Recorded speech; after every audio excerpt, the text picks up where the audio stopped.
Antes de começar o vídeo, deixe seu like e inscreva-se no canal.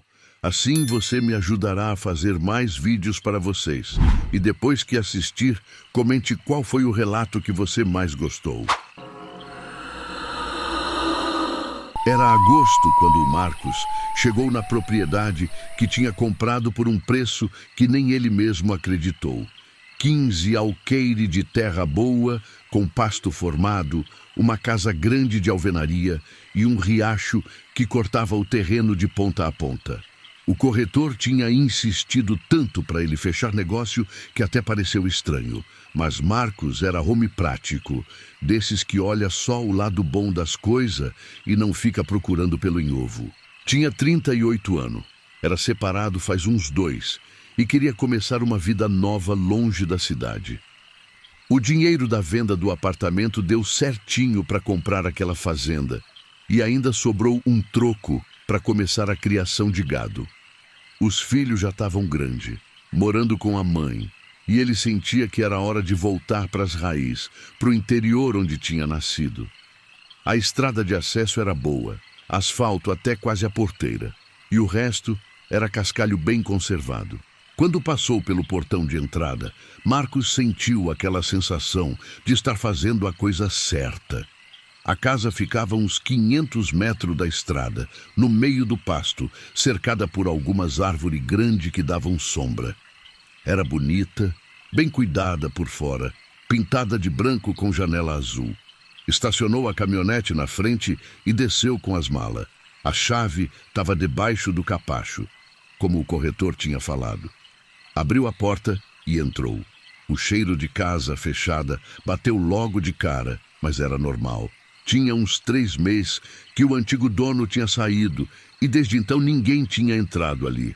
A sala era espaçosa, com sofá de couro, uma TV grande e até uma lareira de tijolos à vista numa das paredes. A cozinha era ampla, moderna, com fogão a gás, geladeira, freezer, tudo funcionando, tudo limpo. Tinha 3 quartos, 2 banheiros e uma varanda nos fundos que dava vista para o riacho. Foi nessa varanda que Marcos ficou a primeira vez que viu o tal riacho. Água descia por entre as pedras, fazendo aquele barulhinho gostoso, e tinha peixe pequenininho nadando na parte mais rasa. Mas o que chamou a atenção mesmo foi um trecho mais adiante, uns 100 metros rio abaixo, onde o riacho desaparecia dentro de uma fenda na pedra e sumia debaixo da terra. Achou curioso, mas não deu muita importância. Tinha coisa mais urgente para resolver. Descarregou as malas, organizou a casa, ligou para a filha, avisando que tinha chegado bem, e foi fazer compra na cidade. Voltou no fim da tarde com a caminhonete cheia de comida, ferramenta e tudo que precisava para começar. Os primeiros dias foram tranquilos. Marcos acordava cedo, tomava café e saía para conhecer a propriedade. Andou por todo canto, marcou onde ia colocar cerca nova, onde ia plantar uns pés de fruta, onde ia construir o curral. O gado que ele tinha comprado ia chegar na outra semana, então tinha tempo para deixar tudo pronto. Foi no 5º dia que as coisas começaram a ficar estranhas. Ele estava na varanda de tarde, tomando um tereré e olhando o riacho, quando viu um cachorro vindo pela margem. Era um vira-lata grande, meio amarelado, magro que só. O bicho andava devagar, farejando o chão, e quando chegou perto da fenda onde a água sumia, parou. Ficou ali, parado, olhando para dentro daquele buraco na pedra. Marcos chamou o cachorro, assobiou, bateu palma, mas o bicho não se mexeu. Continuou ali, imóvel, olhando fixo para dentro da fenda, até que de repente começou a rosnar. Era um rosnado baixo, gutural, de medo. E então saiu correndo, disparado, como se estivesse vendo o capeta em pessoa. Marcos ficou olhando aquilo sem entender. Desceu da varanda e foi até a beira do riacho para ver o que tinha assustado o cachorro daquele jeito. Chegou perto da fenda, se abaixou, tentou olhar lá dentro. Estava escuro, não dava para ver nada além de 1 metro, 2 no máximo. A água entrava ali e sumia, e pelo barulho devia ter uma caverna embaixo da terra. Voltou para casa sem dar muita bola. Bicho é esquisito mesmo, se assusta com qualquer coisa. Mas à noite, quando foi deitar, ficou pensando naquele cachorro, na forma que ele tinha ficado parado, tenso, e depois saído correndo desesperado. Na madrugada, acordou com um barulho. Era tipo um arranhão, como se alguém tivesse passando a unha numa superfície de metal. Vinha de fora da casa, da direção do riacho. Marcos acendeu a luz do quarto e ficou escutando. O barulho parou. Esperou uns minutos, nada. Apagou a luz e deitou de novo. O arranhão voltou. Dessa vez era mais forte, mais insistente. Levantou, foi até a janela e abriu a cortina. Lá fora, a lua cheia iluminava o terreiro, o pasto, o riacho. Não tinha nada de diferente, mas o barulho continuava e agora parecia vir de mais perto, da parede da casa. Pegou a lanterna e saiu pela porta da frente. Deu a volta na casa, iluminando tudo, procurando o que podia estar fazendo aquele som. Nada, nem bicho, nem galho de árvore raspando na parede, nada. Quando chegou nos fundos, perto da varanda que dava para o riacho, o barulho parou de vez. Ficou ali parado, iluminando o riacho, a fenda na pedra. E então viu. Tinha alguma coisa lá, perto da entrada da caverna. Alguma coisa escura, meio curvada, que não era pedra nem tronco de árvore. Alguma coisa que se mexia. O coração dele acelerou. Focou a lanterna naquele ponto, tentando ver melhor. A coisa recuou para dentro da fenda e sumiu. Mas antes de desaparecer, Marcos jurou que viu um brilho, como dois olhos refletindo a luz da lanterna. Voltou para dentro da casa, trancou tudo e passou o resto da noite sentado na sala, com a espingarda do lado. Não escutou mais nada, mas também não conseguiu dormir. No outro dia foi até a cidade e procurou o corretor que tinha vendido a fazenda para ele. O homem estava no escritório, mexendo em papel, e quando viu Marcos entrar, forçou um sorriso meio sem graça. "E aí, Marcos, já está se acostumando com a vida de fazendeiro?" Marcos não perdeu tempo. "Me conta a verdade, por que essa propriedade estava tão barata? E não me vem com história de dificuldade financeira do dono, porque eu sei que isso é mentira." O corretor ficou vermelho, mexeu nos papéis da mesa, olhou para o lado e finalmente suspirou. "Olha, Marcos, eu não quis te preocupar. A fazenda é boa, isso é verdade. Mas o antigo dono, ele saiu meio apressado. Por quê? Ele dizia que tinha coisa estranha acontecendo. Barulho de noite, bicho desaparecendo, essas coisas. Tentei convencer ele que era impressão, mas ele não quis saber. Vendeu tudo correndo e foi embora da região." Marcos sentou na cadeira na frente da mesa. "E você não achou que devia me contar isso antes?" "Eu achei que era só neurose do cara, sabe? Ele era meio estressado, vivia sozinho, pode ter surtado. Mas a propriedade é boa, Marcos, de verdade. É só ignorar essas bobagens." Marcos saiu do escritório sem dizer mais nada. Foi até um bar ali perto e pediu uma cerveja. Ficou pensando, tentando decidir o que fazer. Podia voltar para o corretor e exigir o dinheiro de volta, mas sabia que ia ser difícil, que ia ter processo, advogado, dor de cabeça. Ou podia encarar, ver até onde ia aquilo tudo. Enquanto bebia, um velho sentou do lado dele no balcão. Era um senhor de uns 70 anos, com a pele queimada de sol e as mãos calejadas de quem trabalhou a vida inteira na roça. Olhou para Marcos e perguntou: "Você é o rapaz que comprou a fazenda do Antunes, né?" Marcos virou para ele: "Sou. Por quê?" O velho pediu uma pinga para o dono do bar e ficou quieto até a bebida chegar. Tomou um gole e falou olhando para o copo: "Eu morava naquela região faz tempo. Conheci 3 donos daquela propriedade antes do Antunes. Nenhum deles ficou muito tempo. O corretor me contou. Disse que tinha coisa estranha. Não é coisa estranha, moço. É coisa muito real. Aquele riacho, ele não é comum. Tem história antiga sobre ele, de antes mesmo dos fazendeiros chegar. Os índios que viviam por aqui não chegavam perto daquele lugar. Diziam que era território de algo que eles chamavam de sombra da terra. Uma criatura que vive nas profundezas, que sai de noite para caçar. Marcos riu nervoso. O senhor está querendo me assustar? O velho tomou outro gole e olhou direto nos olhos dele. Eu tô tentando te avisar. Já vi 3 pessoas entrar naquela fazenda cheio de coragem e sair correndo uns meses depois.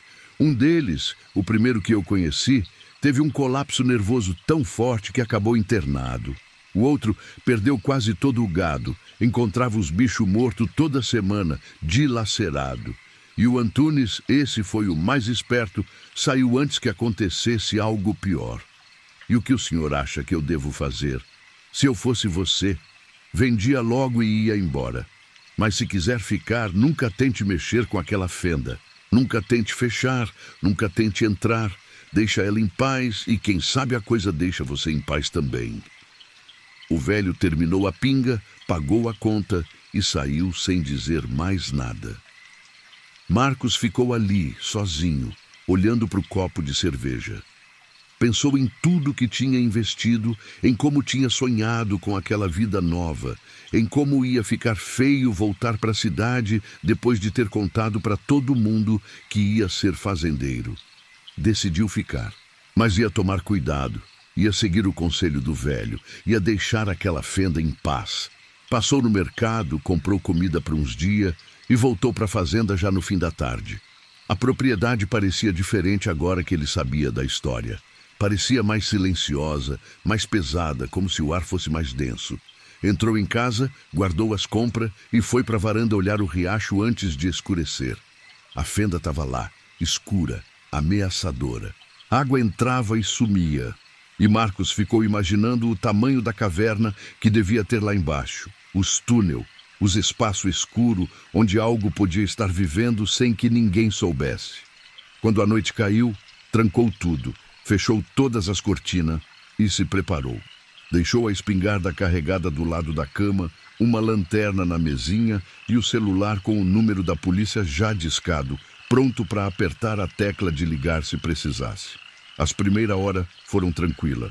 Marcos até começou a relaxar, achando que talvez fosse ter uma noite em paz. Mas lá pela 1 da manhã, o barulho voltou. Arranhão na parede. Mas dessa vez era diferente. Não era só em um lugar, eram vários arranhão ao mesmo tempo, como se tivesse mais de uma coisa lá fora. Marcos sentou na cama, o coração disparando e ficou escutando. Os arranhão subiam pela parede, iam até o telhado, desciam do outro lado. Eram pelo menos 3, talvez 4, e elas estavam cercando a casa. Pegou a espingarda e foi até a sala, acendendo todas as luzes que encontrava pelo caminho. A claridade ajudava, fazia ele se sentir menos vulnerável. Sentou no sofá, de frente para a porta da frente, e esperou. Os arranhão pararam. Ficou tudo quieto por uns minutos. Então veio a batida na porta. Não era forte, era quase delicada, como se alguém tivesse batendo com a ponta dos dedos. Toque, toque, toque. Marcos não respondeu. Ficou parado, a arma apontada para a porta. A batida veio de novo. Toque, toque, toque. Então uma voz. Era uma voz estranha, metálica, que não soava como voz humana. Parecia sair de uma garganta cheia de líquido, abafada, distorcida. Abre a porta. Marcos sentiu um calafrio percorrer o corpo inteiro. Essa coisa, seja lá o que fosse, estava falando. Estava imitando fala humana. Abre a porta, Marcos! Ela sabia o nome dele. Como diabos sabia o nome dele? Vai embora! Marcos gritou, a voz tremendo. Silêncio. Então veio o riso. Um riso baixo, gutural, que fez o estômago de Marcos revirar. E as batidas voltaram, agora mais forte, mais insistente. Bum, bum, bum. A porta tremia, a madeira rangia. Marcos atirou. A bala atravessou a porta e fez um buraco. Do outro lado veio um guincho agudo e o barulho parou. Marcos recarregou a arma esperando. Nada, nem arranhão, nem batida, nem voz. Só silêncio. Passou o resto da noite acordado. o dedo no gatilho, os olhos fixos na porta. Quando o sol nasceu, a luz entrando pelas frestas das cortinas, Marcos finalmente relaxou um pouco. Levantou, foi até a porta, abriu devagar. No chão da varanda tinha uma mancha escura, daquele mesmo líquido grosso que tinha visto dentro da casa na outra vez. E tinha rastro, várias marcas de garra fina e pontuda indo em direção ao riacho. Marcos fechou a porta e voltou para dentro. Não ia dar. Não importava o quanto tinha investido. Não importava o quanto ia ficar feio desistir. Ele não ia conseguir viver ali, não com aquelas coisas rondando toda a noite. Passou numa loja de material de construção, comprou cimento, areia, pedra e alugou uma betoneira. Se tinha alguma coisa naquela fenda que estava incomodando, ele ia resolver do jeito mais prático possível, ia lacrar aquele buraco. Voltou para a fazenda no meio da tarde, descarregou o material perto do riacho e começou a trabalhar. Fez a massa de cimento, pegou as pedras grandes que tinha por perto e começou a tampar a entrada da fenda. Trabalhou até escurecer, suando, as costas doendo, mas determinado a terminar. Quando acabou, a entrada estava completamente fechada. A água do riacho acumulou um pouco na frente, mas logo achou outro caminho e voltou a correr normalmente, desviando daquele ponto. Marcos olhou para o serviço e sentiu um alívio. Problema resolvido. Tomou banho, jantou e foi dormir cedo, cansado do esforço. Apagou antes da cabeça encostar no travesseiro. Acordou no meio da noite com a casa sacudindo. Não era terremoto, não era vento. Era como se alguma coisa tivesse batido na estrutura da casa com força. Os quadros na parede balançaram. Um copo que estava na mesinha de cabeceira caiu e quebrou no chão. Marcos pulou da cama, o coração disparado. Outro impacto, dessa vez mais forte. O barulho veio da parte de trás da casa, da direção do riacho. Ele correu até a varanda, acendeu a luz de fora e olhou. A parede de cimento que tinha feito tinha sido destruída. As pedras estavam espalhadas para todo lado e a fenda estava aberta de novo, maior do que antes. E saindo de dentro dela tinha uma coisa. Não era um bicho que Marcos conhecia. Era grande, do tamanho de um homem agachado, mas não tinha formato certo. Era escuro, brilhante como se tivesse molhado, e se movia de um jeito torto, como se não tivesse esqueleto. Tinha perna, pelo menos 4, finas e compridas, que terminavam em ponta. E tinha cabeça, ou pelo menos alguma coisa que parecia cabeça, sem olho visível, sem boca, só uma massa escura e disforme. E não era só uma, tinha outras saindo da fenda. 2, 3, 4, todas iguais, todas se movendo daquele jeito errado, subindo pela margem do riacho em direção à casa. Marcos ficou paralisado na varanda, sem conseguir se mexer, sem conseguir gritar. A primeira coisa parou no meio do terreiro, como se tivesse sentindo o ar. Então virou na direção da casa, e mesmo sem olho, Marcos soube que ela estava olhando para ele. Entrou em casa correndo, trancou a porta da varanda, fechou todas as cortinas, pegou a espingarda, carregou ela com mão tremendo e se escondeu atrás do sofá da sala. O silêncio era total. Nem grilo, nem vento, nada. Só o som da própria respiração, rápida e curta. Então veio o arranhão na porta.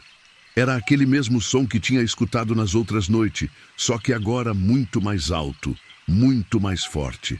As coisas estavam tentando entrar. Marcos apontou a espingarda para a porta, o dedo no gatilho, rezando para que a madeira aguentasse. O arranhão parou. Ficou tudo quieto por um segundo que pareceram eterno. E então as coisas começaram a subir pela parede externa da casa. Marcos escutava as garras arranhando o reboco, subindo em direção ao telhado. Eram várias, subindo de pontos diferentes. Elas entraram pelo forro. O barulho agora estava em cima, no espaço entre o telhado e o teto de gesso. Marcos viu o teto tremer, viu rachadura aparecer no gesso em vários lugares. As coisas estavam lá dentro, se arrastando, procurando um jeito de descer. Atirou. A bala atravessou o teto e fez um buraco. O barulho da explosão foi ensurdecedor dentro da casa fechada. Por um momento, tudo ficou quieto de novo. Marcos recarregou a arma, as mãos suadas escorregando no cano. O teto cedeu. A primeira coisa caiu no meio da sala, junto com um pedaço de gesso e madeira. Marcos gritou e atirou de novo, acertou o corpo da coisa que espalhou um líquido escuro e grosso pelo chão. Mas ela não parou. Se levantou nas pernas finas, balançou a cabeça disforme e avançou na direção dele. Outras começaram a cair, do teto, das paredes, entrando por todo lugar. A casa estava cheia delas e Marcos sabia que não tinha munição suficiente, que não tinha como lutar contra todas. Largou a espingarda e correu pela casa. Passou pelo corredor, entrou no quarto, trancou a porta. Sabia que não ia adiantar nada, mas era o instinto, o desespero. Escutou as coisas no corredor, arrastando, arranhando, se aproximando. Foi quando lembrou da janela do quarto. Abriu ela, passou para fora e caiu no chão do lado de fora da casa. Levantou e correu para o mato, sem olhar para trás, sem parar. Correu até não aguentar mais, até as pernas não responder, até cair de joelho na terra. Ficou ali, ofegante, escutando. Ainda tinha barulho vindo da casa, vidro quebrando, madeira rachando. As coisas estavam destruindo tudo. Marcos levantou e continuou andando, mais devagar agora, tropeçando nas raízes, se machucando nos galhos.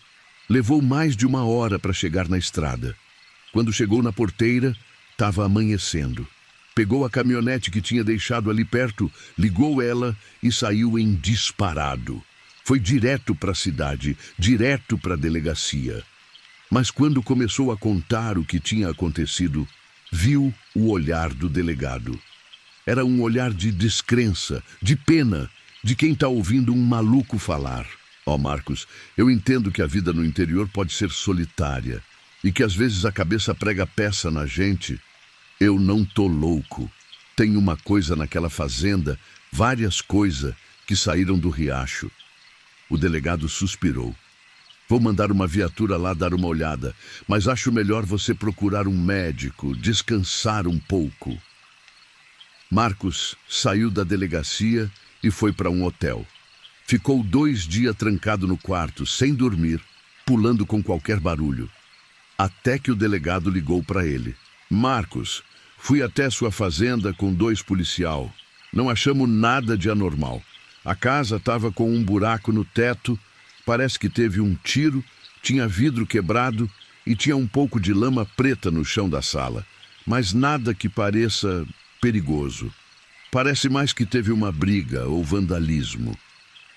E a parede de cimento no riacho está destruída mesmo, mas pode ter sido a pressão da água ou bicho. Marcos, sinceramente, acho que você se assustou com alguma coisa normal e a cabeça aumentou. Volta para lá, ou então vende logo essa propriedade e esquece. Marcos desligou o telefone. Passou mais 1 semana no hotel, tentando decidir o que fazer. A filha ligou preocupada, perguntando se ele estava bem. Ele mentiu, disse que estava tudo ótimo, que só estava resolvendo umas coisas na cidade. Até que tomou coragem e voltou. Mas não sozinho. Chamou 2 primos que moravam na região. Contou a história com todo detalhe. E eles, mesmo achando tudo muito estranho, concordaram em ir com ele. Era um homem forte, corajoso, que não acreditavam muito em coisa de outro mundo, mas que respeitavam o primo e queriam ajudar. Chegaram na fazenda de dia com sol forte. A casa estava exatamente como o delegado tinha descrito. O buraco no teto, vidro quebrado, a mancha preta no chão. Mas tinha algo a mais que o delegado não tinha mencionado ou não tinha visto. Nas paredes, arranhadura profunda na madeira e no reboco, como se garras afiadas tivessem passado ali. Que bicho faz isso? Um dos primos passou a mão nas marcas, espantado. Onça, talvez? O outro sugeriu, mas não parecia convencido. Onça não faz marca assim? Marcos falou, a voz baixa. Foram até o riacho, os 3 juntos. A fenda estava aberta e ao redor tinha resto de bicho. Galinha, cachorro, até um bezerro pequenininho, tudo morto, tudo dilacerado, jogado ali como se fosse lixo. E tinha as marcas na terra, aquelas mesma marca de garra fina e pontuda que Marcos tinha visto. Que bicho faz isso? O primo repetiu, agora mais pálido. Marcos não respondeu. Sabia que não era bicho, pelo menos não bicho comum. Era outra coisa, alguma coisa que vivia embaixo da terra, na escuridão daquelas cavernas, e que tinha sido perturbada quando ele tentou fechar a entrada. Tem mais uma coisa que eu preciso mostrar para vocês, Marcos falou. Foi até um galpão velho que tinha nos fundos da propriedade. Abriu a porta, que rangeu nos gonzos enferrujados e acendeu a lanterna do celular. Lá dentro tinha caixa velha, ferramenta enferrujada e, no fundo, uma estante com caderno empoeirado. Marcos tinha encontrado aquilo uns dias antes de começar os problemas, mas não tinha dado atenção.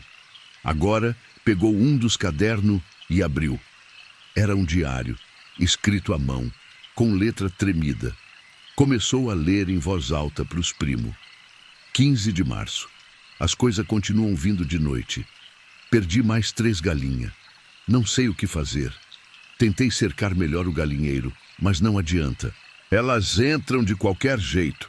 Virou a página. 20 de março. Vi uma delas hoje de noite. Estava olhando pela janela quando ela passou no terreiro. Não sei o que é aquilo. Parece saído de um pesadelo. Tentei fotografar, mas quando revelei o filme, só apareceu um borrão escuro. Mais adiante. 2 de abril. Não aguento mais. Elas batem na porta toda noite. Arranham as paredes. Fazem barulho no telhado. Vou tentar fechar a fenda de onde elas saem. É a única solução que vejo. E a última entrada. 5 de abril. Tentei fechar a fenda ontem. Hoje elas vieram em bando, destruíram tudo que eu fiz. E agora são mais, muito mais.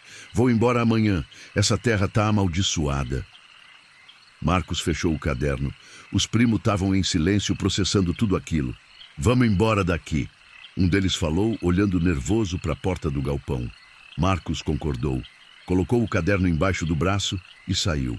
Mas quando chegaram perto da casa, viram que a caminhonete de um dos primos, que tinha ficado estacionada no terreiro, estava com os pneus furados. Não rasgado, furado com perfuração pequena e profunda, como se algo pontiagudo tivesse atravessado a borracha. Merda! O primo olhou para os pneus desesperado. Ainda tinha as outras 2 caminhonetes, mas todos sentiram o recado. Aquelas coisas não queriam que eles ficassem ali. E talvez também não quisessem que eles fossem embora tão fácil. Correram para os carros, entraram e saíram em disparado. Ninguém olhou para trás, ninguém falou nada até chegar na cidade. Quando finalmente pararam num posto de gasolina, os 3 estavam tremendo, suados, ainda sob o efeito da adrenalina. Você não pode voltar para lá, Marcos. O primo falou, a voz séria. Seja lá o que for aquilo, é perigoso demais. Marcos sabia. Naquele dia mesmo, colocou a fazenda à venda pelo mesmo preço que tinha pago. Nem tentou lucrar, só queria se livrar daquele lugar. Demorou 6 meses para aparecer comprador, e quando apareceu, ele contou tudo. A pessoa riu, disse que não acreditava em história de bicho misterioso e comprou mesmo assim. 2 meses depois, Marcos recebeu uma ligação. Era o novo dono, com a voz trêmula. Você tinha razão. Tem alguma coisa aqui. Eu vi. E desligou. Marcos tentou ligar de volta várias vezes, mas o número não atendia mais. Semana depois, viu no jornal local. Homem encontrado morto em propriedade rural. Polícia investiga a causa. Não tinha detalhes. Só dizia que o corpo tinha sido encontrado perto de um riacho, com ferimento que a polícia não conseguia explicar. Marcos sentiu um aperto no peito, um peso de culpa. Devia ter avisado melhor, devia ter insistido mais. Nunca mais voltou naquela região. Comprou um sítio pequenininho em outro estado, longe de riacho, longe de caverna, longe de qualquer coisa que pudesse esconder segredo embaixo da terra. E sempre que alguém pergunta por que ele vendeu aquela fazenda bonita, ele muda de assunto. Mas os primos que foram com ele naquele dia contam a história. Dizem que viram as marcas, viram os bichos mortos, leram o diário e que nunca mais passaram perto daquela propriedade. E os vizinhos da fazenda, esses que sempre moraram ali perto, eles sabem. Sabem que tem coisa vivendo naquelas cavernas embaixo do riacho. Coisa que estava lá antes dos homens chegar e que vai continuar lá depois que os homens forem embora. Tem gente que diz que é algum tipo de animal desconhecido, que vive nas profundezas e só sai de noite para caçar. Tem gente que fala que é criatura das lendas antigas, daquelas que os índios contavam antes do homem branco chegar. E tem quem acredite que é algo pior, algo que não devia existir, mas que existe mesmo assim, escondido nos lugares escuros do mundo. O que é verdade, o que é mentira, ninguém sabe dizer ao certo. Mas uma coisa é fato. A fazenda que Marcos comprou já teve 7 donos nos últimos 15 anos. Nenhum deles fica mais de 6 meses. Todos saem apressado, alguns levando só a roupa do corpo e nunca mais voltam. E 2 deles morreram em circunstância estranha, com ferimento que a medicina não consegue explicar direito. E o riacho continua lá, cortando a terra, entrando na fenda, sumindo embaixo do chão. E de vez em quando, os bichos da região desaparecem. Uma galinha aqui, um cachorro ali, um bezerro.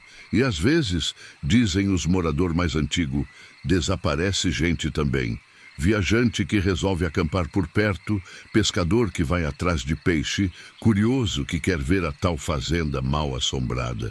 Ninguém comenta muito sobre isso, porque no interior tem coisa que é melhor não falar, não mexer, não cutucar. Mas todo mundo sabe, e todo mundo se mantém longe. Marcos hoje tem 53 anos, vive tranquilo no sítio pequeno que comprou, cria umas galinhas, planta umas verduras, mas não dorme bem. Tem noite que acorda suando, com o coração disparado, achando que está escutando aquele arranhão na parede. Tem dia que olha para o céu azul, para o sol brilhando, e ainda assim sente um frio na espinha. Uma sensação de que tem alguma coisa olhando para ele de algum lugar escuro, porque tem coisa que a gente vê e não consegue esquecer. Tem experiência que marca a alma da gente para sempre. E por mais que tente convencer a si mesmo que foi só um pesadelo, que foi só imaginação, lá no fundo Marcos sabe a verdade. Sabe que aquelas coisas eram real, que elas vivem naquelas cavernas. E que provavelmente ainda estão lá, esperando o próximo curioso que resolver mexer onde não deve.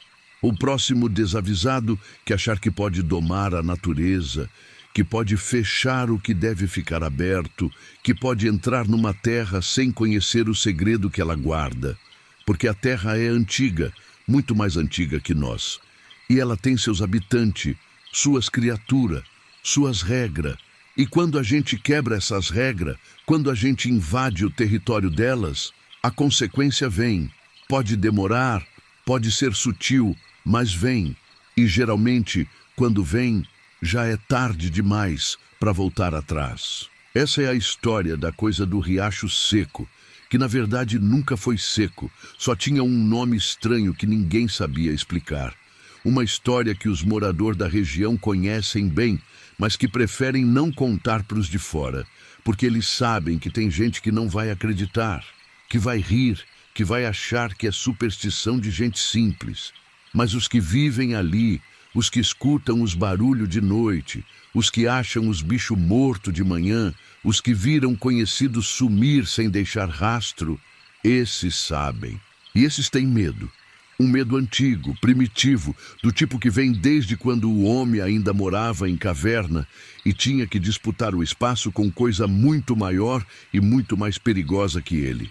E enquanto aquela fenda estiver aberta, enquanto aquele riacho continuar sumindo embaixo da terra, as coisas vão continuar lá, esperando, caçando, vivendo do jeito que sempre viveram desde muito antes de qualquer um de nós nascer. E vão continuar lá muito depois que a gente tiver ido embora. Quando as fazendas virarem ruína, quando o mato tomar conta de tudo, quando não restar nada que prove que um dia o homem tentou dominar aquele pedaço de terra. Porque no fim, Não é a terra que pertence a nós. Somos nós que passamos por ela, deixando rastro que logo são apagado pelo tempo. E os verdadeiros donos, os que estavam aqui desde sempre, continuam na sombra, nas profundezas, nos lugares onde a luz não alcança.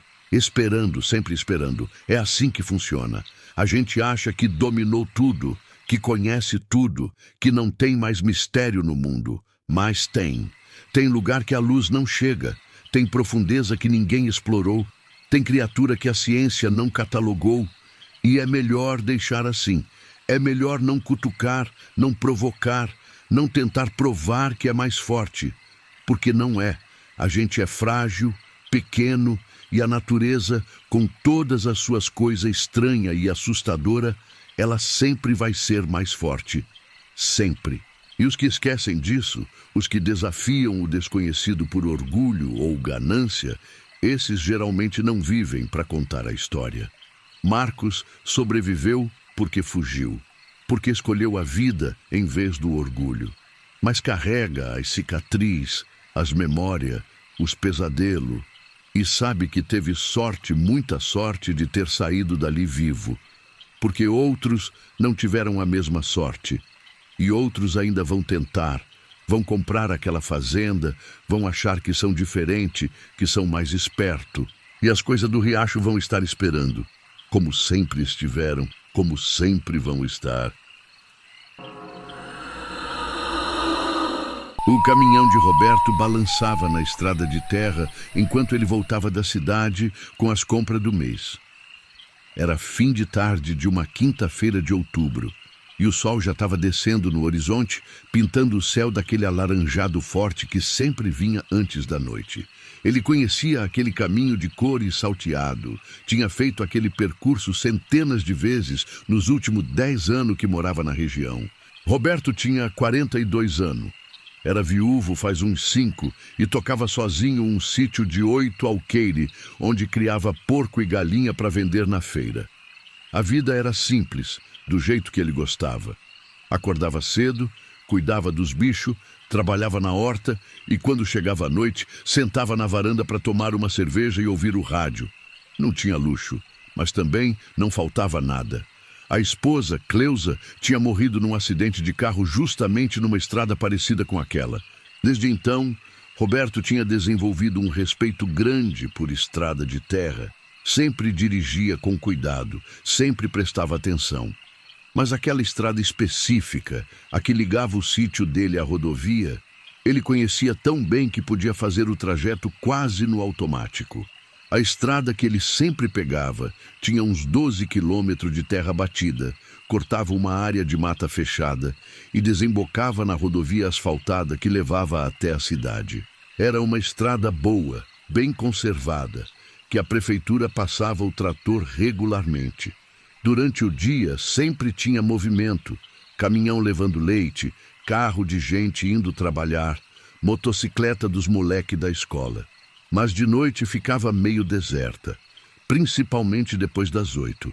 Naquele dia, Roberto tinha demorado mais que o normal na cidade. Tinha passado no banco, resolvido umas pendências, conversado com o veterinário sobre um problema que estava tendo com os porcos. Uns 3 animais tinham aparecido mortos na última semana, sem marca de bicho, sem sinal de doença. Simplesmente amanheciam morto, deitado no chiqueiro, como se tivessem apagado durante a noite. O veterinário não soube explicar. Pediu para ele ficar de olho e avisar se acontecesse de novo. Quando percebeu, já eram quase 7 da noite e ele ainda tinha que fazer o caminho de volta. Não era problema. Conhecia aquela estrada até de olho fechado e o caminhão tinha farol bom. Ligou o motor, ajeitou as sacolas de compra no banco do carona e saiu.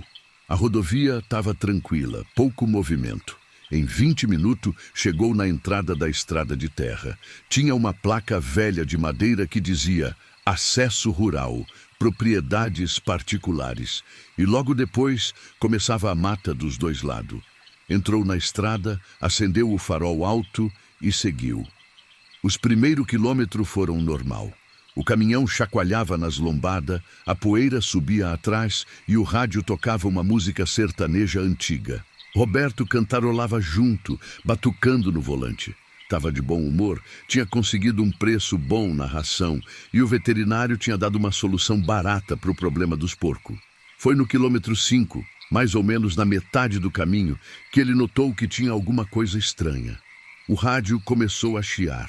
Não era aquele chiado normal de quando perde o sinal. Era um chiado alto, agudo, que doía no ouvido. Roberto mexeu no botão, tentou achar outra estação, mas todas estavam igual. Desligou o rádio e continuou dirigindo em silêncio. Foi aí que percebeu. Não tinha barulho nenhum. Geralmente, mesmo com o motor do caminhão ligado, dava para ouvir os grilos, a cigarra, o sapo. A mata era viva, cheia de som, mas agora não tinha nada. Só o ronco do motor e o barulho do pneu na terra. Era como se todo bicho da região tivesse sumido de uma hora para outra. Roberto diminuiu a velocidade prestando atenção. Olhou para os lados, para o mato fechado iluminado pelo farol. Nada de diferente. Árvore, arbusto, cipó. Tudo normal. Mas aquele silêncio continuava, pesado, errado. Acelerou de novo, querendo sair logo dali. Mais uns 5 quilômetros e ia chegar no sítio. Mas quando passou de segunda para terceira marcha, viu alguma coisa na estrada. Era uma pessoa. Estava parada no meio da estrada, de costas, uns 50 metros à frente. Roberto piscou, achando que estava vendo coisa. Mas não. Tinha alguém ali. Parecia uma mulher, pelo corpo magro e o cabelo comprido. Usava um vestido branco que ia até o joelho. Buzinou. A pessoa não se mexeu.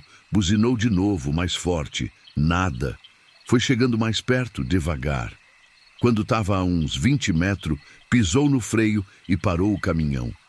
Ficou ali, olhando. A mulher continuava parada, de costas, sem se mexer. O vestido branco balançava levemente, como se tivesse um vento, mas Roberto não sentia vento nenhum. Abriu a porta do caminhão e desceu. Moça, tá tudo bem? Nada. Ela continuava parada, imóvel. Roberto deu uns passos na direção dela, o coração começando a bater mais rápido. Tinha alguma coisa muito errada naquela situação. Gente não fica parada no meio de uma estrada deserta de noite, sem reagir à buzina, sem se mexer. Moça, você precisa de ajuda? Foi quando ela virou. E Roberto viu o rosto. Não tinha olho. As órbitas eram vazias, 2 buracos escuros que pareciam não ter fundo. A pele era pálida, esticada demais sobre os ossos da cara. E a boca estava aberta, mas não tinha língua lá dentro, não tinha dente. Só um buraco escuro, igual aos olhos. Roberto deu um passo para trás, tropeçou nas próprias pernas e caiu sentado na terra. A coisa começou a andar na direção dele. Não era um andar normal. Os pés não tocavam direito no chão. Era mais como se ela estivesse deslizando, flutuando uns centímetros acima da estrada. Ele se levantou, correu para o caminhão, entrou, bateu a porta e deu a partida. O motor engasgou. Girou a chave de novo, desesperado. O motor pegou, engatou a marcha e acelerou, desviando da coisa, passando rente a ela. Pelo retrovisor, viu que ela tinha parado de novo no meio da estrada. Só que agora estava virada na direção que ele tinha ido, a cabeça inclinada para o lado, como se estivesse olhando ele ir embora. Roberto acelerou o máximo que o caminhão velho aguentava. O coração batia descompassado, a respiração estava rápida, as mãos suavam no volante. Que diabos tinha sido aquilo? Uma pessoa? Não podia ser. Pessoas não são daquele jeito, não tem buraco no lugar dos olhos, não flutuam acima do chão. Tinha que ser alucinação. Talvez tivesse comido alguma coisa estragada no almoço, talvez tivesse com febre, mas parecia tão real. O vestido branco, o cabelo comprido, aquele rosto horrível. Continuou dirigindo, rápido, querendo chegar logo em casa. Mais 2 quilômetros e ia ter a curva da figueira. Uma árvore grande que ficava do lado direito da estrada e marcava que estava perto do sítio. Conhecia cada palmo daquele caminho.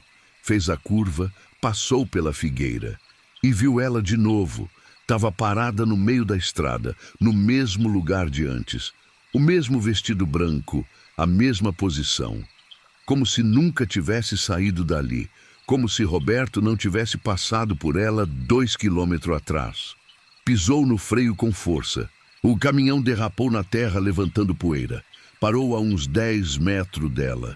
Roberto ficou dentro do caminhão, as mãos agarrando o volante sem saber o que fazer.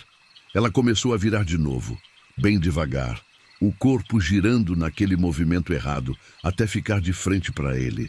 E então abriu a boca, aquele buraco escuro, e saiu um som. Não era voz, era um lamento agudo, estridente, que fazia o vidro do caminhão vibrar. Roberto tampou os ouvidos, mas o som entrava mesmo assim, perfurando dentro da cabeça. Era dor, era desespero, era agonia pura transformada em som. Engatou a ré e começou a voltar. Não importava mais chegar em casa, não importava mais nada. Só queria sair dali, fugir daquela coisa. Virou o caminhão numa clareira do lado da estrada, quase batendo numa árvore, e saiu em direção oposta.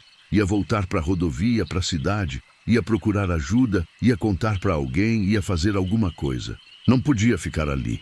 Dirigiu rápido, de ré, depois virou e acelerou de frente. Olhou no retrovisor. Ela continuava lá, parada, olhando. Mas conforme ele se afastava, a figura foi ficando menor, até sumir na escuridão. Respirou fundo, tentando se acalmar. Estava tudo bem. Ia voltar para a cidade, ia dormir no hotel. E amanhã, de dia, com sol, ia procurar entender o que tinha acontecido. Talvez fosse procurar um médico também, ver se não estava com algum problema na cabeça. Passou pela Figueira de novo, agora no sentido contrário. Mais 1 quilômetro e ia chegar na curva do Cruzeiro, onde tinha uma cruz velha que os moradores antigos tinham colocado faz tempo. Depois da curva, mais 3 quilômetros até a rodovia. Fez a curva. E ela estava lá, no mesmo lugar, no meio da estrada, de costas. O vestido branco, o cabelo comprido, como se estivesse esperando ele. Roberto gritou, pisou no acelerador, decidido a passar direto, a atropelar se precisasse. O caminhão ganhou velocidade, foi se aproximando. 50 metros, 40, 30, ela virou. E dessa vez não era só ela. Tinha outras, 5, 6, 10. Todas iguais, todas com vestido branco, todas sem olho, todas com aquela boca aberta e vazia. Estavam espalhadas pela estrada, paradas, olhando para ele. Roberto virou o volante para o lado, tentando desviar. O caminhão saiu da estrada, entrou no mato, as galhos batendo no vidro, no capô, fazendo barulho de coisa quebrando. Pisou no freio, o caminhão derrapou na terra mole e parou de lado, batendo numa árvore. O impacto foi forte, mas não o suficiente para machucar. Roberto ficou ali, atordoado, segurando o volante, tentando entender o que estava acontecendo. O motor tinha morrido, tentou ligar de novo. Nada. Girou a chave várias vezes, o motor não pegava. Olhou para a estrada através do mato. As coisas ainda estavam lá, paradas, mas agora elas começaram a se mover, todas ao mesmo tempo, com aquele movimento de flutuação, vindo na direção do caminhão. Saiu do caminhão e começou a correr pelo mato. Não sabia para onde estava indo, não tinha ideia de direção. Só corria, tropeçando em raiz, se machucando em galho, caindo e levantando. Ouvia atrás dele aquele lamento, várias vozes agora, se misturando num coro de agonia. Correu por quanto tempo, não sabia dizer. Podiam ser minuto, podiam ser hora. Até que viu uma luz. Era fraca, amarelada, parecendo vir de uma construção. Correu na direção dela desesperado. Era uma casa, velha, de madeira, com uma lamparina acesa na janela. Não reconhecia aquele lugar, e era estranho porque conhecia todas as propriedades da região. Mas não importava, tinha gente ali, tinha luz, tinha salvação. Bateu na porta com força. "Socorro, por favor, abre a porta." Ninguém respondeu. Bateu de novo, socando a madeira. "Tem alguém aí? Por favor." A porta se abriu, mas não tinha ninguém do outro lado. A porta simplesmente abriu sozinha, rangendo nos gonzos velhos. Roberto ficou parado na entrada, olhando para o interior escuro da casa. A lamparina na janela iluminava pouco, criando sombra estranha nas paredes. Entrou devagar. O assoalho rangia sob os pés dele. Tinha um cheiro de mofo, de coisa velha, de abandono. A casa parecia não ser habitada faz tempo. Tinha teias de aranha nos cantos, poeira cobrindo os móveis. Tem alguém aqui? O silêncio era total. Nem o vento lá fora se ouvia. Roberto caminhou pela casa, entrando numa sala pequena. Tinha uma mesa velha, 2 cadeiras, um armário. E na parede, um calendário. Foi até o calendário e olhou. Era de 1987, quase 40 anos atrás. Ouviu um barulho atrás dele e virou rapidamente. Não tinha nada, mas a porta da casa tinha fechado sozinha. Correu até ela e tentou abrir. Estava trancada. Puxou com força, chutou, mas não adiantou. Voltou para a sala. Foi quando viu, pela janela, as coisas chegando. Todas elas flutuando pelo terreiro, vindo em direção à casa. Roberto recuou, encostando na parede oposta. Elas chegaram até a janela e pararam. Ficaram ali, olhando para dentro com aquelas órbitas vazias. E então começaram a passar pela parede. Não abriram porta, não quebraram janela, simplesmente atravessaram a parede como se fosse ar. Uma por uma, entrando na casa, cercando Roberto. Ele se encolheu no canto sem ter para onde ir, sem ter o que fazer. A primeira chegou perto, levantou a mão, aquela mão branca e ossuda, e tocou o rosto dele. Era gelado, tão gelado que queimava. Roberto gritou, mas não saía som da garganta. Sentiu outras mãos tocando ele, geladas, puxando, arranhando. E então uma das coisas abriu a boca e falou. A voz era estranha, ecoada, como se viesse de muito longe. Cê sabe onde tá? Roberto não conseguiu responder. Outra coisa falou. Cê tá no lugar dos esquecido, dos que sumiu e ninguém procurou. Dos que morreu, ninguém chorou. As vozes se sobrepunham, criando um eco confuso e aterrorizante.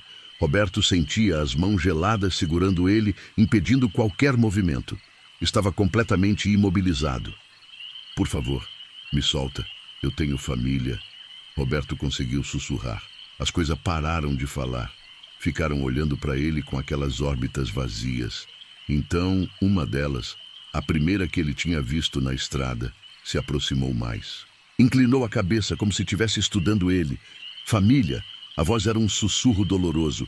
Nós também tinha gente esperando, mas ninguém veio, ninguém procurou e agora a gente tá preso aqui. Roberto sentiu lágrima descendo pelo rosto. Começou a entender. Aquelas coisas eram pessoas, ou tinham sido um dia. Pessoas que tinham sumido naquela estrada, que tinham morrido ali e que por algum motivo tinham ficado presas, incapazes de seguir adiante. Eu sinto muito pelo que aconteceu com vocês, mas eu não fiz nada. Eu só estava passando. Todo mundo só estava passando. Uma das vozes respondeu com um tom de tristeza profunda. As mãos geladas começaram a apertar mais forte. Roberto sentiu a consciência começando a fugir, uma escuridão tomando conta da visão. Era o fim. Ia morrer ali, naquela casa estranha. E ia virar uma daquelas coisas, preso eternamente naquela estrada maldita. Mas então ouviu outro som. Era diferente. Parecia um sino tocando ao longe. As coisas pararam, viraram a cabeça na direção do som. E então, uma por uma, começaram a se afastar dele, flutuando em direção à porta que tinha se aberto sozinha. Roberto caiu no chão, tossindo, respirando com dificuldade. Ficou ali, vendo as coisas saírem da casa, uma atrás da outra, todas indo na direção do som do sino. Quando a última saiu, a casa ficou em silêncio de novo. Levantou devagar, segurando na parede para não cair. Foi até a porta e olhou para fora. As coisas estavam se afastando, indo pelo mato na direção de onde vinha o som do sino. Ele podia ver uma luz diferente lá longe, não a luz amarela da lamparina, mas uma luz branca, suave. Esperou até elas desaparecerem completamente. Então saiu da casa e começou a caminhar na direção oposta. Não sabia onde aquilo ia dar, mas não importava. Tinha que sair dali. Andou pelo mato por horas, ou pelo menos parecia horas. O tempo tinha perdido o sentido, até que viu claridade entre as árvores. Foi se aproximando e percebeu que era o amanhecer. O sol estava nascendo. Saiu do mato e se viu de volta na estrada de terra. Olhou ao redor, tentando se orientar. Reconheceu o lugar. Estava a uns 200 metros de onde o caminhão tinha saído da pista. Caminhou até lá. O caminhão ainda estava ali, encostado na árvore. Mas agora, de dia, não parecia tão danificado. Tinha alguns arranhão no capô e na lataria, mas nada grave. Entrou, tentou ligar. O motor pegou na primeira tentativa. Saiu devagar da posição, voltou para a estrada e dirigiu até o sítio. Quando chegou, olhou no relógio do painel. Era 7h15 da manhã. Tinha passado a noite inteira. Onde? Naquele lugar entre os mundos, naquele pedaço de terra onde as almas perdidas ficavam presas. Entrou em casa, tomou banho e tentou dormir. Mas não conseguia. Toda vez que fechava os olhos, via aquele rosto sem olho, aquelas mãos geladas, ouvia aquelas vozes cheias de dor e tristeza. No bolso da camisa, encontrou alguma coisa que não estava lá antes. Era uma foto velha, amarelada pelo tempo. Mostrava uma mulher jovem, de vestido branco, sorrindo para a câmera. Estava numa festa com outras pessoas ao fundo. E atrás da foto, escrito à mão com letra delicada, Maria da Glória, Festa de São João, 1987. Roberto guardou a foto numa gaveta. Passou o resto do dia tentando se ocupar, cuidando dos bichos, consertando cerca, qualquer coisa para não pensar. Mas não adiantava. A imagem daquela mulher, viva e feliz na foto, e depois transformada naquela coisa horrível na estrada, não saía da cabeça. No dia seguinte, foi até a cidade. Precisava de respostas. Procurou o seu Joaquim, um senhor de 80 e poucos anos que morava na região desde sempre e conhecia todas as histórias antigas. Encontrou ele sentado na praça, conversando com outros velhos. Seu Joaquim, posso falar com o senhor um minuto? O velho se levantou e foram até um banco mais afastado. Roberto tirou a foto do bolso e mostrou. O senhor conhece essa moça? Seu Joaquim pegou a foto, ajeitou os óculos e olhou com atenção. O rosto dele mudou, ficou sério, triste. Onde você arrumou isso? Achei na estrada. Quem é ela? O velho ficou em silêncio por um tempo, olhando para a foto. Então devolveu e acendeu um cigarro de palha. Essa aí é a Maria da Glória. Foi uma moça que morava aqui na região faz uns 40 anos. Era bonita, trabalhadeira, todo mundo gostava dela. Trabalhava de doméstica numa fazenda grande, juntava o dinheiro dela direitinho, sonhava em abrir um negócio próprio um dia. O que aconteceu com ela? Uma noite ela estava voltando do trabalho a pé pela estrada de terra que corta a mata. Era uma sexta-feira, lembro bem, porque no outro dia era sábado e ela ia vir na cidade fazer compra. Mas ela nunca chegou. Sumiram com ela. Nunca acharam o corpo, nunca souberam o que aconteceu. Seu Joaquim deu uma tragada e continuou. A família procurou, a polícia procurou. Vasculharam a mata inteira, a estrada, tudo, mas nada. Ela simplesmente sumiu, como se a terra tivesse engolido. E não foi só ela. Roberto sentiu um calafrio. Como assim? Naquele mesmo ano, 1987, mais 3 pessoas sumiu naquela estrada. Um caminhoneiro que estava passando, um rapaz que ia visitar a namorada e uma senhora que voltava da casa da filha. Todos desapareceram sem deixar rastro. Alguns acharam os veículos abandonados, Outros nem isso. Foi um ano amaldiçoado. E depois? Depois parou por um tempo, mas de vez em quando alguém some. Nunca acharam explicação. A polícia investigou, cogitou serial killer, assalto, mas nada batia. Não tinha violência, não tinha roubo, as pessoas simplesmente sumiam. Roberto ficou em silêncio processando. Então contou tudo pro velho. A mulher na estrada, as outras coisas, a casa abandonada, as vozes. Esperava que seu Joaquim risse, que dissesse que era imaginação. Mas o velho só escutou, balançando a cabeça. Você não é o primeiro que vê essas coisas. Tem outros relatos de gente que passou por lá de noite e viu algo estranho. Tem um motorista de ônibus que jura que viu uma mulher de branco no meio da estrada, freou e quando foi ver não tinha ninguém. Tem um rapaz que ficou perdido na mata por umas horas e apareceu no outro dia sem lembrar de nada. Mas por que isso acontece? Por que elas ficam presas ali? Seu Joaquim apagou o cigarro. Tem uma história antiga que os índios que viviam aqui contavam. Dizem que aquela mata era território sagrado, um lugar de passagem entre o mundo dos vivos e o mundo dos mortos. Quando os fazendeiros chegaram, abriram a estrada bem no meio desse território. E desde então, dizem que as almas que morrem ali de forma violenta, sem ter chance de se despedir, ficam presas. Não conseguem seguir adiante, não conseguem voltar. Ficam num limbo, repetindo a última coisa que fizeram em vida. E como quebra isso? Como ajuda elas? Não sei se dá para ajudar, Roberto. Tem gente que diz que só quando os corpos forem encontrados e enterrados direito. Mas como achar corpo depois de 40 anos no meio daquela mata toda? É impossível. Roberto passou os dias seguintes inquieto. Não conseguia parar de pensar naquelas coisas, naquelas almas perdidas. E principalmente na Maria da Glória, que tinha sido uma moça cheia de sonho e tinha terminado daquele jeito, presa numa estrada, assustando gente sem conseguir descansar. Decidiu fazer alguma coisa. Não sabia o que, mas tinha que tentar. Voltou para a estrada de dia com luz do sol. Levou ferramentas, uma pá e começou a procurar. Não sabia o que estava procurando, mas achava que ia saber quando visse. Passou dias fazendo isso.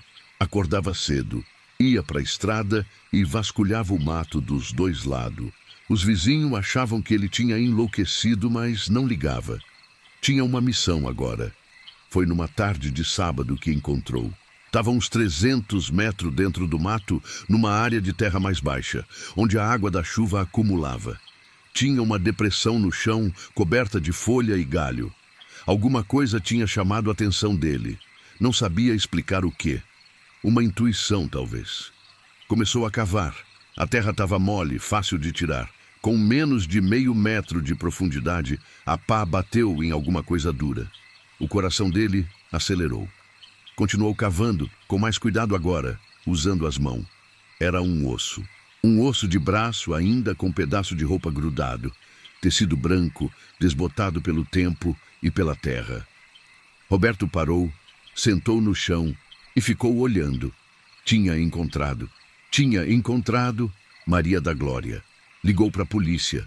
Vieram investigar, isolaram a área, chamaram perícia. Encontraram o esqueleto completo junto com o resto de roupa, uma bolsa velha e documentos que confirmaram. Era Maria da Glória Silva, desaparecida em 1987. A notícia se espalhou pela cidade. A família dela, os parentes que ainda estavam vivos, ficaram sabendo. Depois de 40 anos, finalmente iam poder enterrar ela, dar um descanso digno. Mas tinha mais. Continuando a busca na mesma área, a polícia encontrou outros 3 esqueletos. Eram as outras pessoas que tinham sumido naquele mesmo ano. Estavam todos ali, naquela vala improvisada no meio do mato. A investigação concluiu que tinha sido obra de um assassino em série que atuava na região naquela época. Um homem que já tinha morrido faz uns 20 anos, mas que tinha deixado aquele legado de dor e sofrimento. Fizeram os enterros. Foram 4 velórios, 4 cerimônias. Muita gente chorando por pessoa que tinham desaparecido tanto tempo atrás. Roberto foi em todos. Levou flores, acendeu vela, rezou. Era o mínimo que podia fazer. Na noite depois do enterro da Maria da Glória, Roberto voltou para casa tarde. Tinha que passar pela estrada de terra. Pela primeira vez desde aquela noite terrível, passou por ali depois do sol se pôr. Mas dessa vez não estava com medo. Sentia que tinha feito a coisa certa. Quando chegou no ponto onde tinha visto a mulher de branco pela primeira vez, diminuiu a velocidade. Olhou para a estrada, iluminada pelo farol do caminhão. Não tinha nada, só a estrada vazia, a mata dos dois lados e o som dos grilos voltando a cantar. O silêncio tinha ido embora. A estrada estava viva de novo. Roberto sorriu, sentindo uma paz que não sentia faz tempo. Acelerou e continuou o caminho para casa. Quando chegou, sentou na varanda, abriu uma cerveja e olhou para o céu estrelado. Pensou na Cleusa, na esposa que tinha perdido. Pensou em como seria ter ficado preso num lugar, sem conseguir seguir adiante, sem conseguir descansar. E agradeceu por ter tido a chance de ajudar aquelas almas, de dar para elas o que tinham sido negado por tanto tempo. Os dias foram passando e a vida voltou ao normal. Roberto continuou tocando o sítio, vendendo os bichos na feira, levando sua vida simples. Mas agora era diferente. Tinha um propósito, uma sensação de ter feito algo importante. E a estrada, aquela mesma estrada que tinha sido palco de tanto sofrimento, voltou a ser só uma estrada. Os moradores da região notaram. Os bichos voltaram a cantar de noite. As pessoas não sentiam mais aquele peso estranho ao passar por ali. Era como se um feitiço tivesse sido quebrado. Seu Joaquim, quando Roberto contou tudo o que tinha acontecido, balançou a cabeça com sabedoria. Você fez o certo, rapaz. Às vezes os mortos só precisam de alguém que se importe, alguém que não desista deles. Você deu isso para eles. Mas a história não acabou completamente ali. Porque Roberto, uma noite, uns 3 meses depois dos enterros, teve um sonho. Sonhou que estava na varanda do sítio e viu uma mulher caminhando pela estrada. Ela usava vestido branco, tinha cabelo comprido e andava com leveza, como se estivesse flutuando. Mas dessa vez era diferente. Ela tinha rosto, tinha olho, tinha sorriso. Era bonita, era a mulher da foto. Ela parou na frente do sítio. Olhou para ele e acenou. Não falou nada, só acenou com um sorriso de gratidão no rosto. Então virou e continuou andando, até desaparecer numa luz branca que surgiu no fim da estrada. Roberto acordou com lágrima nos olhos, mas eram lágrima de alívio, de felicidade. Sabia que tinha sido um sonho, mas também sabia que tinha sido mais que isso. Era um adeus, um agradecimento. Maria da Glória tinha finalmente conseguido seguir adiante, junto com os outros. Estavam livres, e assim a vida continuou na região. A estrada do silêncio virou só uma estrada normal, usada por gente comum, sem mistério, sem maldição. As histórias foram sendo esquecidas com o tempo, virando só causos que os velhos contavam na praça. Mas Roberto nunca esqueceu. E sempre que passava por aquela estrada, principalmente de noite, olhava para o céu e mandava um pensamento para aquelas almas que tinha ajudado a libertar. E sentia que de algum lugar distante elas agradeciam, porque no fim era isso que importava. Não deixar os mortos no esquecimento, dar para eles a dignidade que mereciam, o descanso que precisavam e lembrar sempre que, por mais que a morte seja o fim, a memória e o respeito podem trazer paz até mesmo para as almas mais perdidas. Hoje em dia, Roberto tem 67 anos. O sítio prosperou, ele ampliou a criação, está pensando em passar o negócio para o sobrinho, mas ainda mora ali. Ainda passa por aquela estrada quase todo dia. E sempre que passa, lembra daquela noite terrível e de como ela mudou a vida dele. Porque ele aprendeu que tem coisa nesse mundo que a gente não entende, coisa que a ciência não explica, mas que são real mesmo assim. E que às vezes Tudo que essas coisas precisam é de alguém que acredite, que se importe, que faça alguma coisa. E essa foi a história da Estrada do Silêncio. Uma história de terror, mas também de redenção. De alma perdida que encontraram o caminho. E de um homem simples que teve coragem de ajudar, mesmo com medo, mesmo sem entender completamente o que estava acontecendo. Os moradores da região ainda contam essa história, principalmente para os jovens que não acreditam em nada. E sempre terminam dizendo a mesma coisa: respeitem os mortos, respeitem as estradas antigas e se virem alguma coisa estranha, não ignorem. Porque pode ser alguém pedindo ajuda, alguém que está preso há muito tempo e só precisa de uma chance de seguir adiante.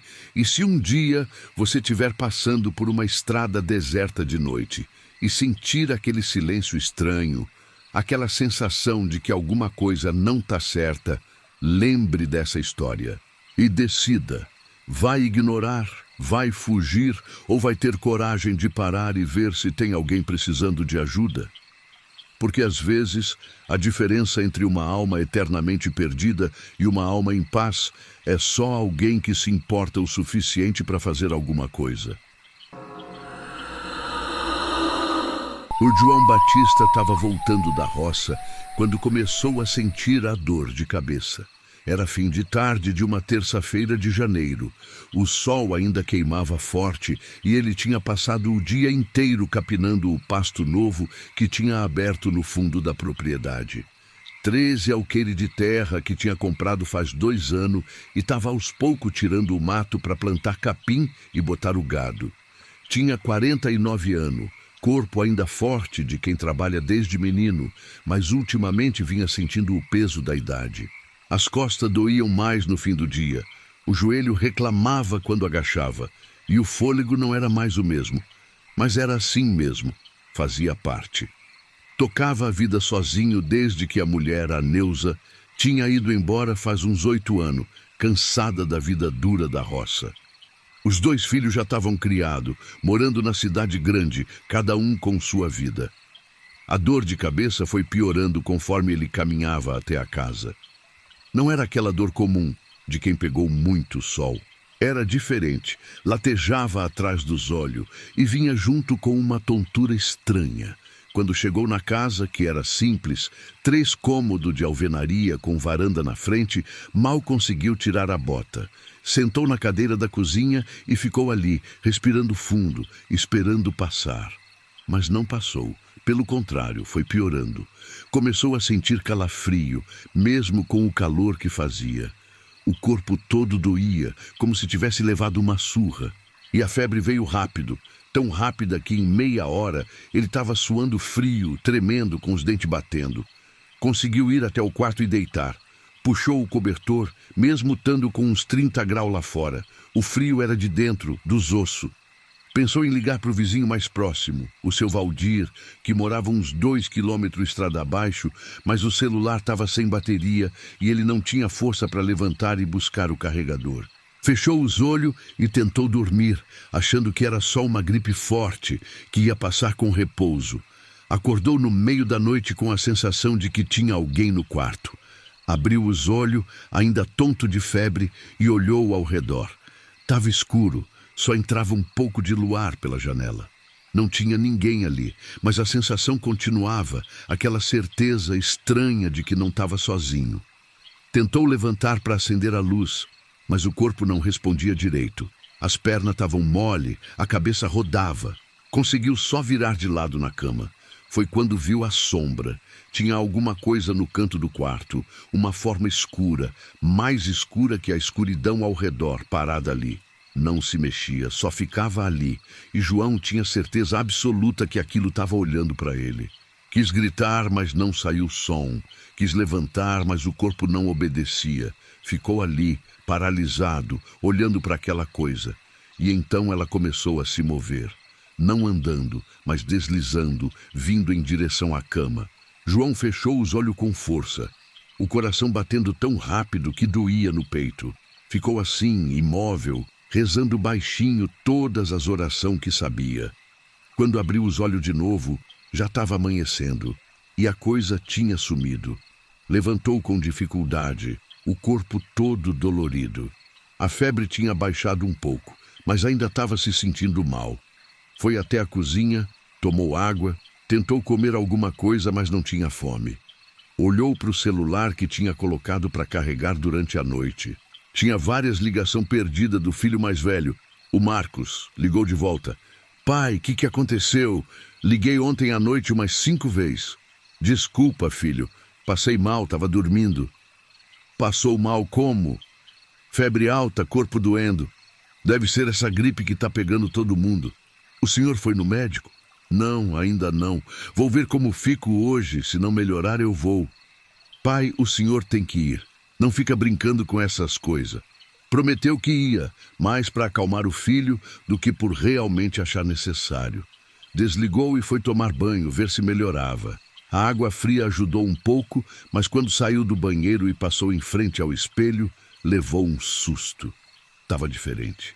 O rosto parecia mais magro, os olhos mais fundo, a pele meio amarelada, e tinha umas manchinhas vermelhas no braço e no peito, pequenas, espalhadas.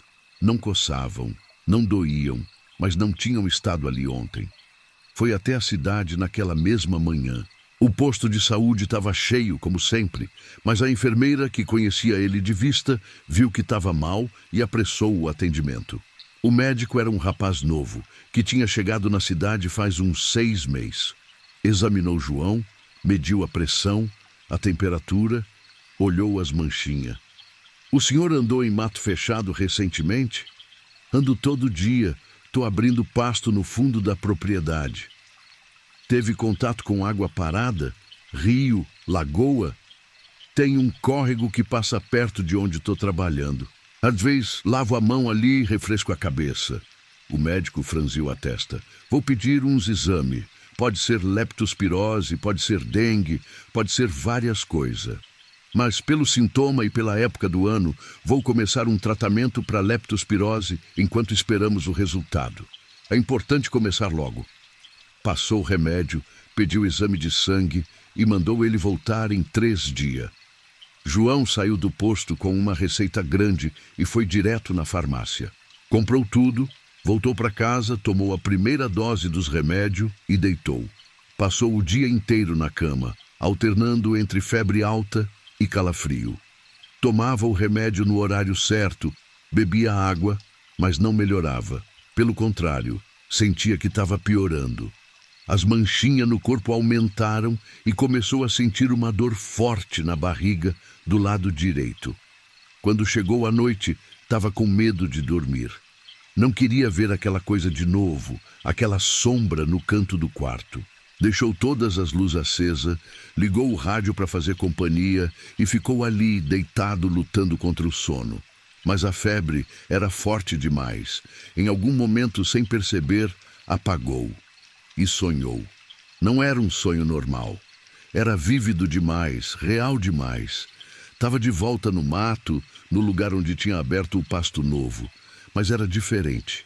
O mato estava mais fechado, mais escuro, como se fosse noite mesmo sendo dia no sonho. E tinha gente ali. Não, não era gente. Era vulto, sombra, forma que pareciam pessoa, mas não eram. Estavam em volta dele, circulando, observando. João tentou correr, mas as pernas não se moviam. Tentou gritar, mas não saía som. Uma das sombras se aproximou. Era maior que as outras, mais densa. Ficou bem na frente dele, tão perto que João conseguia sentir um frio irradiando dela. E então falou. A voz era estranha, como se viesse de dentro da cabeça dele, não de fora. Se mexeu. Onde não devia, se tirou o que era nosso. Agora vai pagar. João acordou gritando, sentou na cama, suando, o coração disparado. Olhou ao redor. Estava no quarto dele, as luzes ainda acesas, o rádio ainda tocando. Mas alguma coisa estava errada. O ambiente estava diferente, mais frio, e tinha aquele cheiro. Um cheiro de terra molhada, de mato podre, de coisa morta.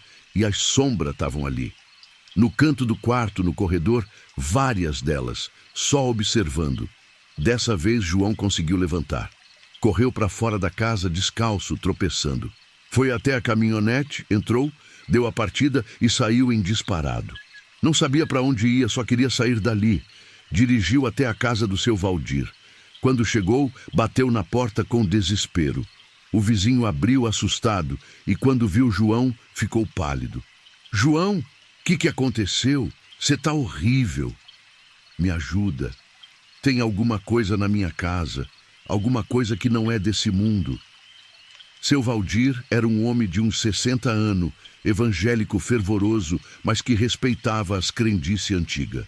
Olhou para os olhos de João e viu que não era brincadeira. Entra aqui, senta, vou te dar água. João sentou na sala, ainda tremendo. A esposa do seu Valdir, a dona Irene, apareceu de camisola, preocupada. O vizinho contou rapidamente e ela foi buscar água com açúcar.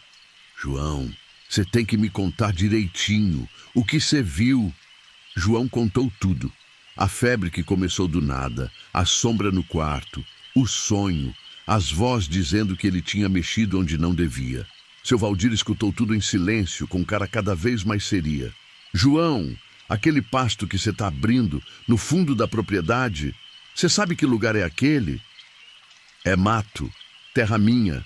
É, mas antes de ser seu, antes de ser de qualquer um, aquilo ali era território dos antigos.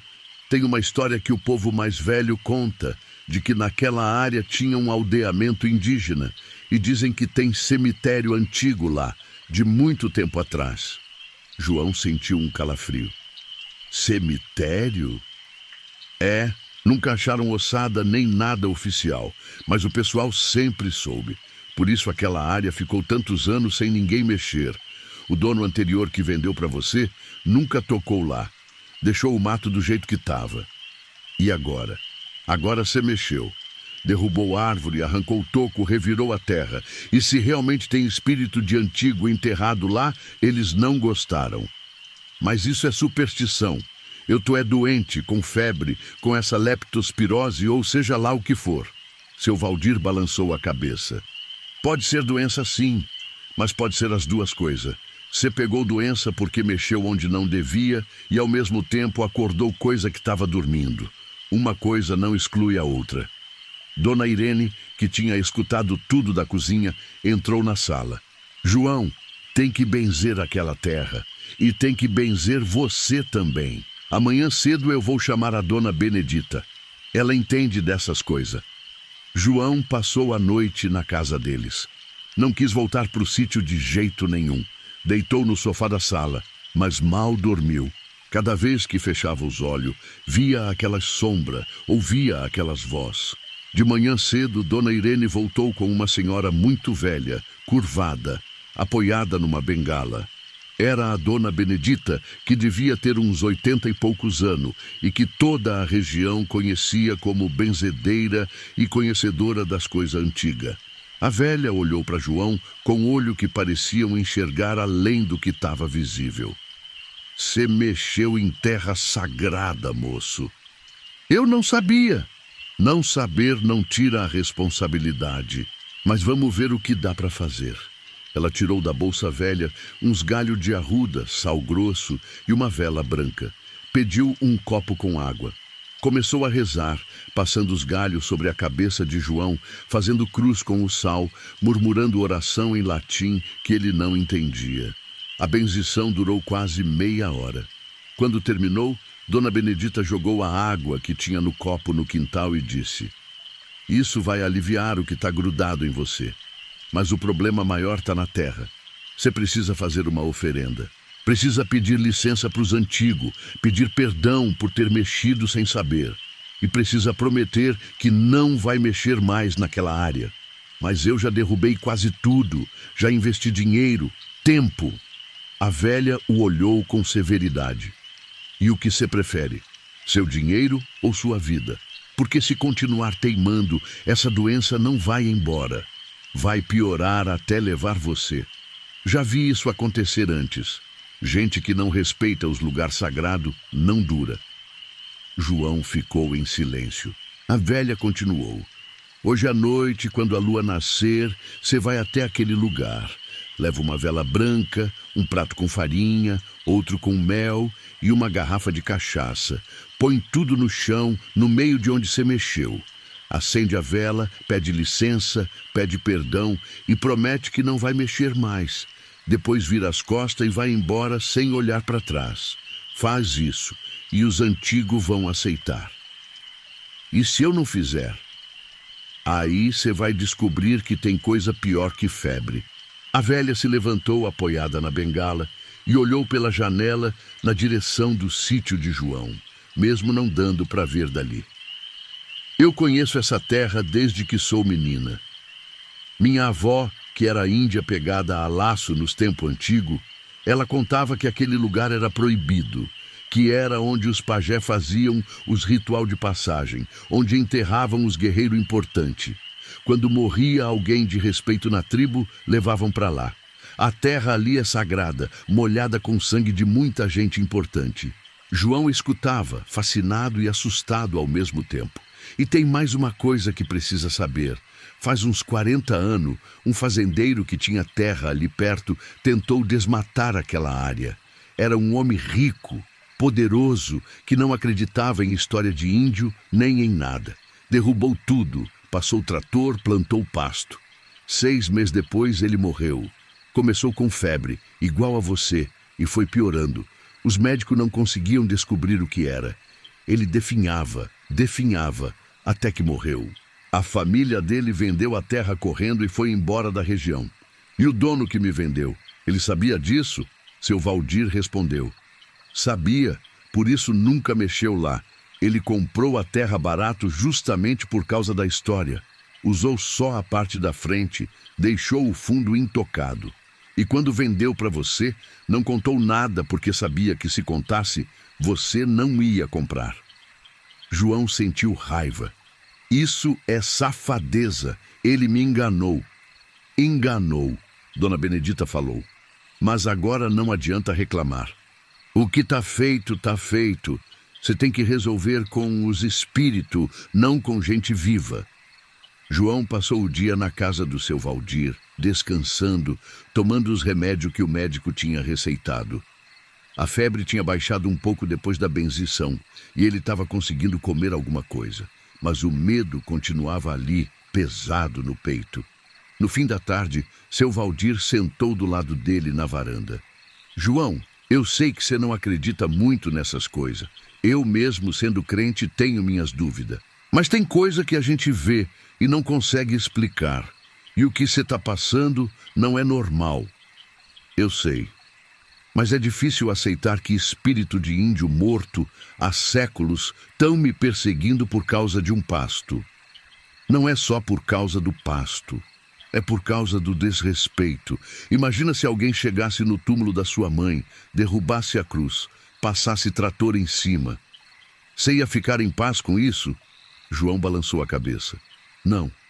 Então, é a mesma coisa. Só que pior, porque para eles aquilo não é só um cemitério, é um lugar sagrado, de poder espiritual, e se mexeu sem pedir licença, sem mostrar respeito. Quando o sol começou a descer, João preparou tudo que Dona Benedita tinha mandado. Seu Valdir ofereceu para ir junto, mas João recusou. Sentia que era algo que precisava fazer sozinho. Voltou para o sítio quando já estava escurecendo. A casa parecia normal agora, sem aquela sensação estranha da noite anterior. Pegou as coisas que tinha preparado e foi caminhando até o fundo da propriedade, onde tinha aberto o pasto novo. O caminho até lá levava uns 20 minutos a pé. Conforme ia se aproximando, sentia o ar ficar mais pesado, mais denso. E aquele silêncio voltou. Os bichos que normalmente faziam barulho ao entardecer estavam todos quietos. Era como se a própria natureza tivesse medo daquele lugar. Quando chegou lá, a lua já estava nascendo, grande e amarela no horizonte.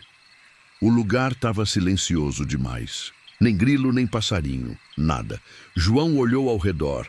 Tinha derrubado umas 15 árvores grandes ali, tinha arrancado toco, tinha revirado a terra com o trator.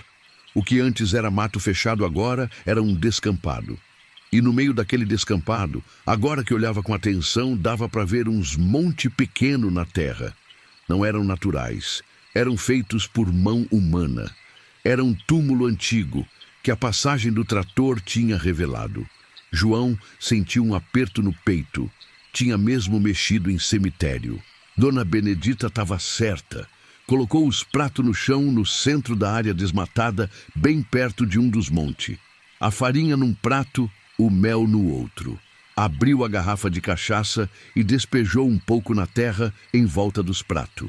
Acendeu a vela branca e fincou ela no chão. Ajoelhou ali, sentindo meio ridículo, mas ao mesmo tempo sentindo que era necessário. Eu não sabia que esse lugar era sagrado. Não sabia que tinha gente dos antigos enterrado aqui. O homem que me vendeu essa terra não contou. Eu não teria mexido se soubesse.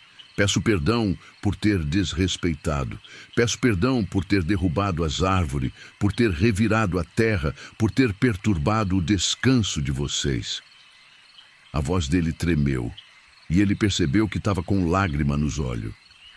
Prometo que não mexo mais. Vou deixar o resto do mato como tá. E essa parte que eu já mexi, vou deixar voltar a ser mato de novo. Não vou plantar nada aqui, não vou trazer gado, não vou fazer nada. Só peço que me deixem em paz, que deixem eu viver. Eu tenho filho, tenho neto pequeno que ainda nem conheci direito. Por favor, me deem essa chance. Ficou ali, de joelho, esperando alguma coisa. Não sabia o quê. Um sinal, talvez. Mas não aconteceu nada. Só o silêncio e a vela queimando. Levantou, virou as costas como Dona Benedita tinha mandado e começou a caminhar de volta para casa. Não olhou para trás, mesmo quando escutou um barulho atrás dele. Era como se fosse vento nas árvores, mas não tinha árvore mais ali. E junto com o vento, ele jurou que escutou voz. Não eram palavras que ele entendia, eram sons, numa língua antiga, que ecoavam na noite. Apressou o passo, ainda sem olhar para trás. O coração batia rápido, mas não era mais de medo. Era uma sensação estranha, como se tivesse acabado de fazer algo muito importante, algo que ia mudar tudo.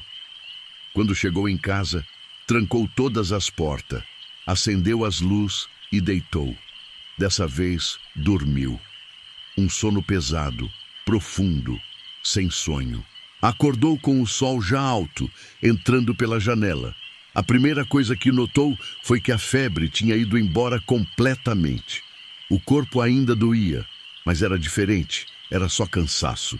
Levantou e foi até o banheiro. As manchinhas vermelhas no braço e no peito estavam sumindo. Olhou no espelho e viu que a cor tinha voltado ao rosto, os olhos não estavam mais fundos. Foi até a cozinha, fez café, comeu pão com manteiga. Pela primeira vez em dias, sentiu fome de verdade. Sentou na varanda e ficou olhando para o terreiro, para o céu azul, para os passarinhos que tinham voltado a cantar. O celular tocou. Era o posto de saúde, avisando que o exame tinha ficado pronto. Foi até lá. O médico olhou o resultado e franziu a testa. Deu positivo para leptospirose, mas pelo jeito o senhor já está melhorando, né? A febre passou? Passou ontem à noite. Ótimo, continue tomando os remédios até o fim. E evita mexer em água suja e em mato muito fechado. Essa doença é séria. O senhor teve sorte de começar o tratamento cedo. João saiu do posto pensando. Sorte? Não tinha sido sorte.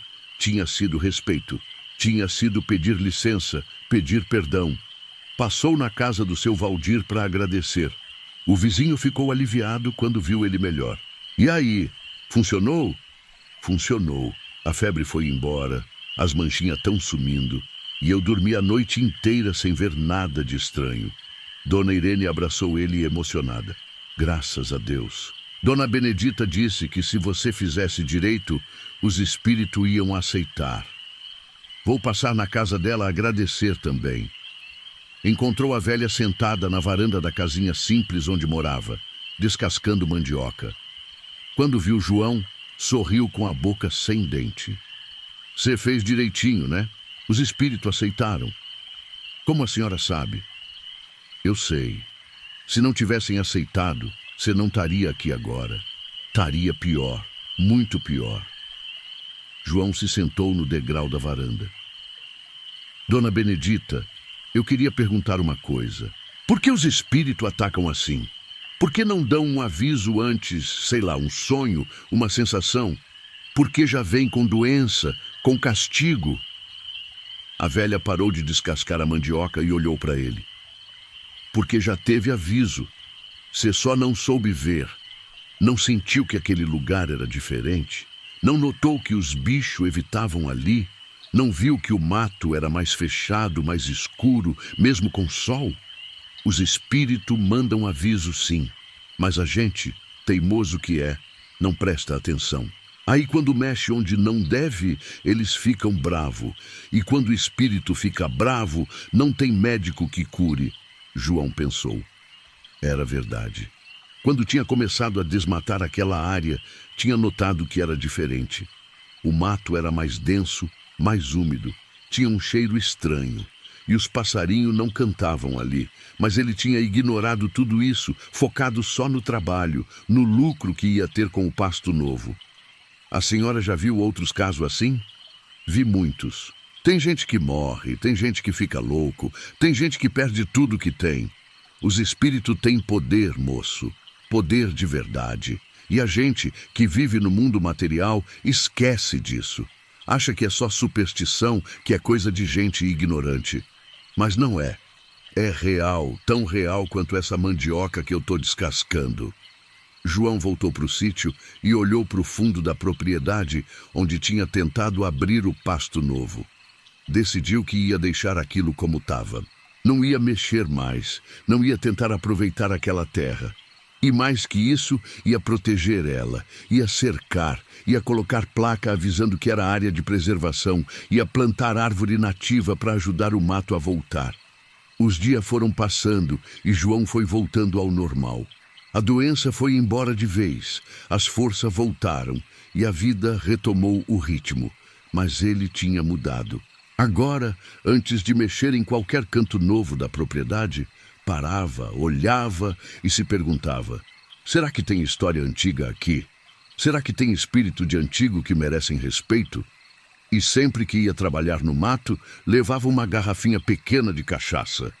Antes de começar, despejava um pouco na terra e dizia baixinho: com licença, vou trabalhar aqui.